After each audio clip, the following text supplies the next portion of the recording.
Monarch of destruction जिन्वू को offer करता है अपने साथ ज्वाइन करने का और रूलर्स के साथ वॉर करने का, लेकिन जिन्वू हंसता है और बोलता है कि तू चाहता है मैं तुझ पर विश्वास करूं? तेरी आंखों को देखकर तो ऐसा लग रहा है जैसे तू मुझे मारना चाहता हो।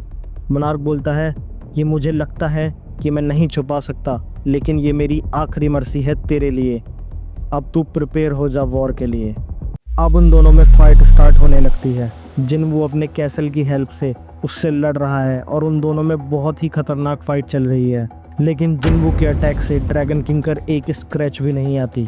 जिन्वू अपने शैडो ड्रैगन्स का यूज़ करता है, लेकिन वो समझ नहीं पाता कि उसको कैसे हराए, क्योंकि कुछ भी उस पर इफेक्ट नहीं पड़ रहा था।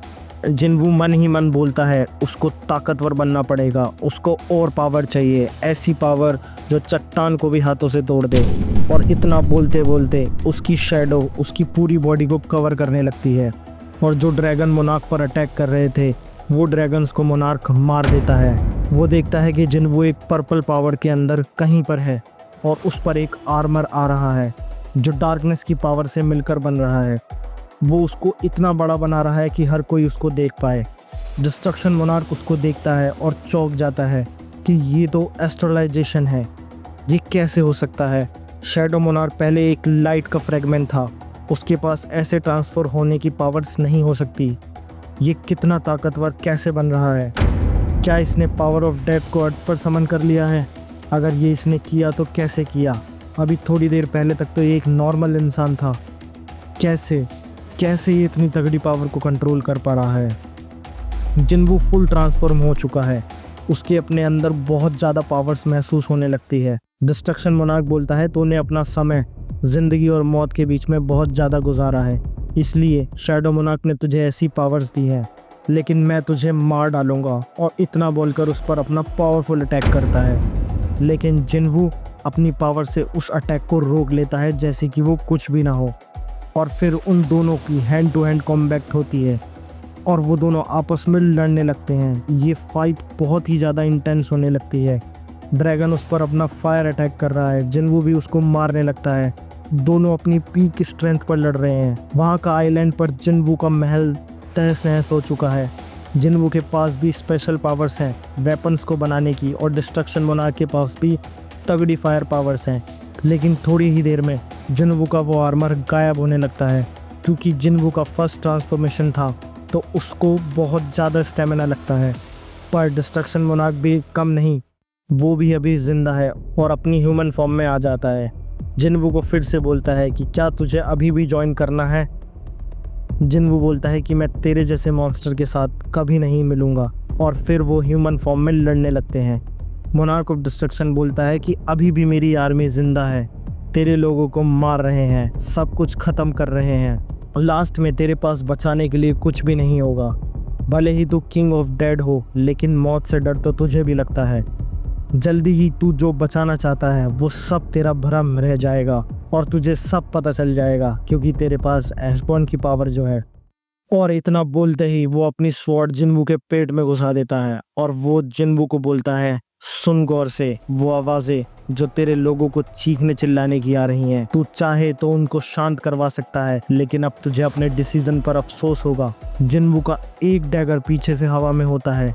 वो मोनार्क पर अचानक से अटैक करता है, लेकिन वो उसको भी रोक लेता है और जिन्वू को बोलता है कि ये ड्रैगन के दांत का बना हुआ खंजर मुझे क्या मारेगा? क्या तुझे समझ आया? ये फाइट अब ख़त्म होने वाली है जिन्वू। जिन्वू बोलता है कि सही कहा, मुझे ये फाइट का अब अंत दिख रहा है। मोनार्क बोलता है कि अच्छा, तो तूने मरने का फैसला कर लिया है। जिन्वू उसकी तरफ भागता है और मोनार्क्स भी रेडी है। वो बोलता है कि मेरी आर्मी को अब कहीं और जगह ढूंढने की ज़रूरत नहीं पड़ेगी, और जिन्वू उसकी तरफ को आते हुए बोलता है कि शैडो और ज़्यादा डार्क हो जाती है सूरज की रोशनी में।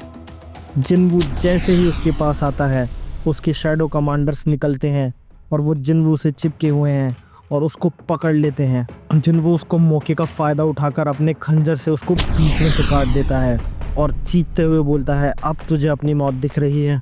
डिस्ट्रक्शन मोनार्क बोलता है कि मैंने ये कभी नहीं सोचा था कि ये पॉसिबल हो सकता है।